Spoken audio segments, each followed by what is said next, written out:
गया। अगर उसको माना जाए तब जनमत का कोई मतलब नहीं रहता, लेकिन यदि उसको दरकिनार कर दिया जाए कि कोई छेड़छाड़ नहीं हुई, कोई निष्पक्ष चुनाव, बाकी जो सिद्धांत की बात रह गई कि भारत के संविधान की धर्मनिरपेक्षता की बात रह गई, हिंदू मुसलमान में वही लोग विधायक और एमपी होते हैं, इस बात को बिहार की जनता ने मान लिया। अब जातिवाद नहीं रह गया, अब परिवारवाद आ गया। जा रही लूटपाट जो किया जा रहा है, अरबों का सड़क बनता है लेकिन वो साल भर भी नहीं टिकता है।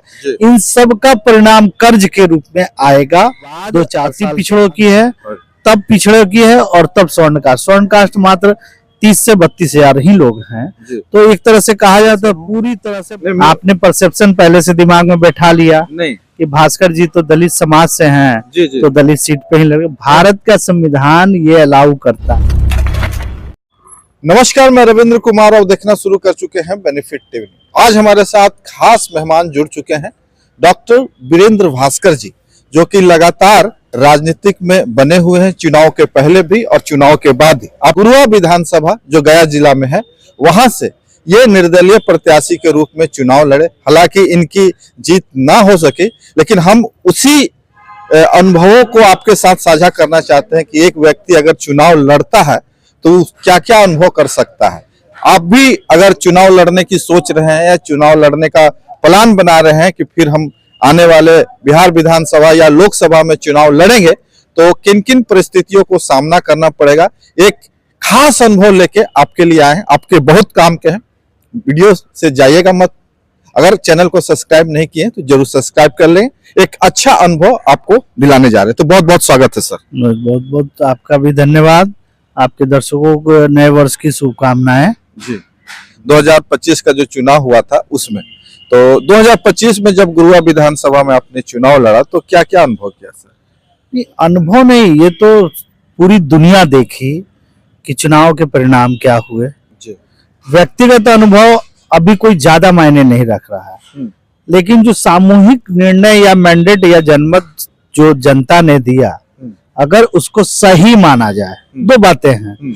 या तो एक इल्जाम विपक्ष द्वारा आता है कि पूरी चुनाव को मैनेज किया गया SIR लाके, निर्वाचन आयोग द्वारा बहुत सारी चीजें उपायों को करके चुनाव को प्रभावित किया गया।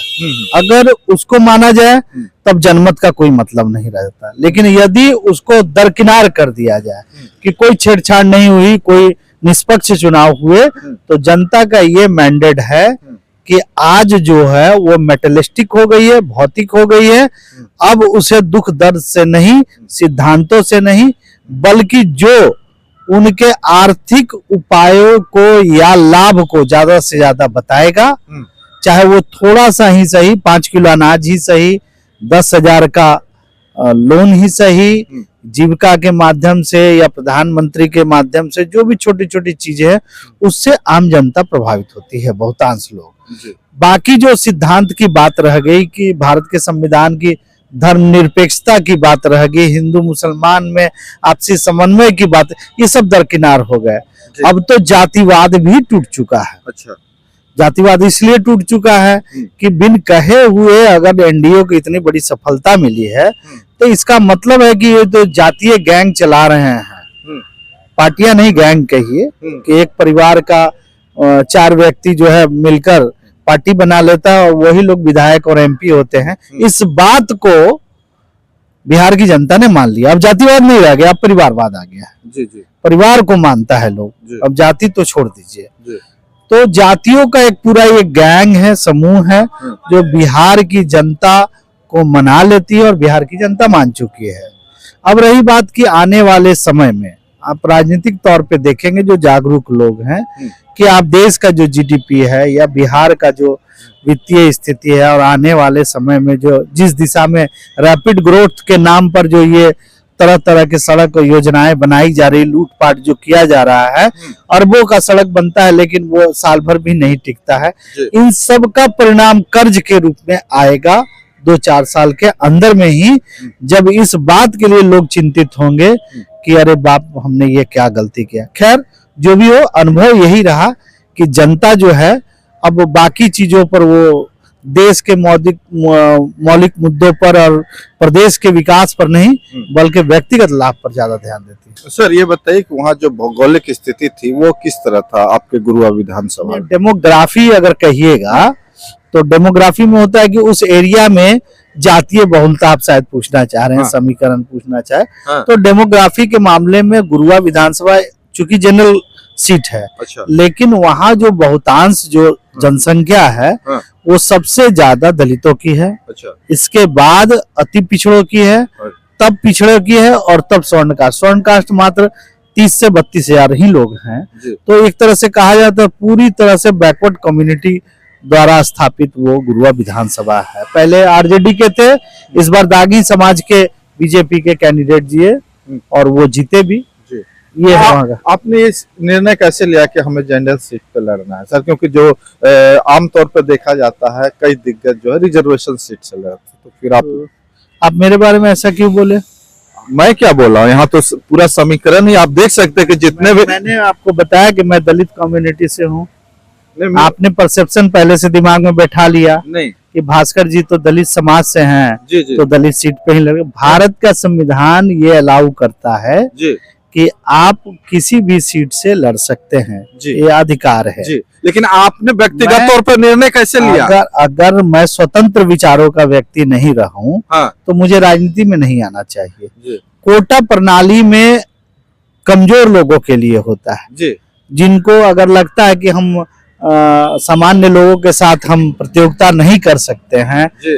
तो वो कोटे प्रणाली में जाते हैं। अच्छा। तो मैं कोटे प्रणाली के तहत राजनीति में नहीं आया हूँ, हाँ, क्योंकि ना मेरे बाप दादा कोई भी राजनीति में नहीं थे। अच्छा। मैं स्वतंत्र पढ़ाई करके पीएचडी करके या लॉ ग्रेजुएट करके जो भी स्वतंत्र रूप से सामाजिक और राजनीतिक कार्यकर्ता हूँ।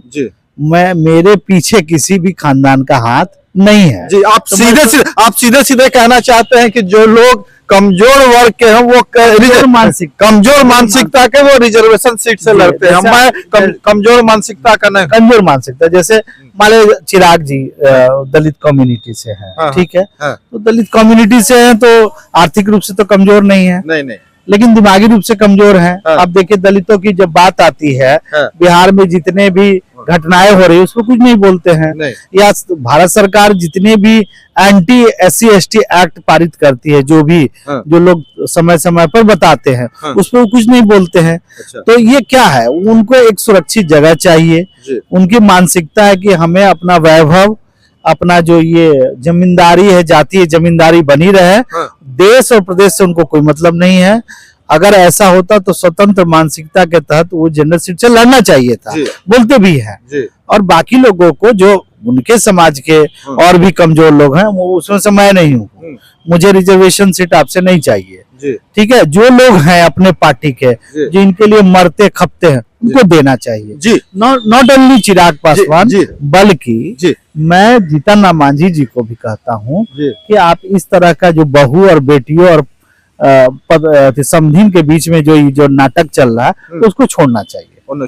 तो आपने एक बहुत बड़ा संदेश देने का प्रयास किया कि जो दलित मानसिकता के लोग हैं वो मतलब रिजर्वेशन सीट से लड़ते हैं, स्वतंत्र। फिर दलित मानसिकता वाली बात नहीं आई, कमजोर मानसिकता दलित मानसिकता जो दबे हुए लोग, ये दबे हुए लोग नहीं है। अच्छा। ये स्वार्थी और कुटिल लोग हैं, स्वार्थी और कुटिल लोग हैं। अच्छा। दलित मतलब जिसको समझ में नहीं आता है, वो बेचारा कि मेरा रास्ता कुछ नहीं है। अच्छा। उसको आप दलित मानसिकता कह सकते हैं। लेकिन ये सब समझते हैं, लेकिन फायदा देखने के लिए ये नाचने के लिए भी तैयार हैं।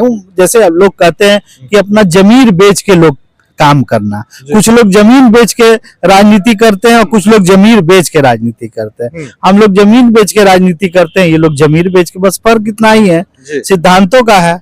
सफलता उनके हवाले, हमारे हवाले संघर्ष है।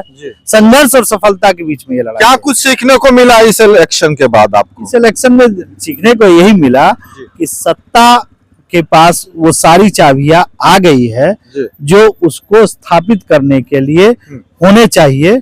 अब भारत से लोकतंत्र आस्ते आस्ते क्षीण होते जा रहा है और आने वाले समय में ऐसा हो सकता है कि आप स्वतंत्र और निष्पक्ष चुनाव का आशा ना करें।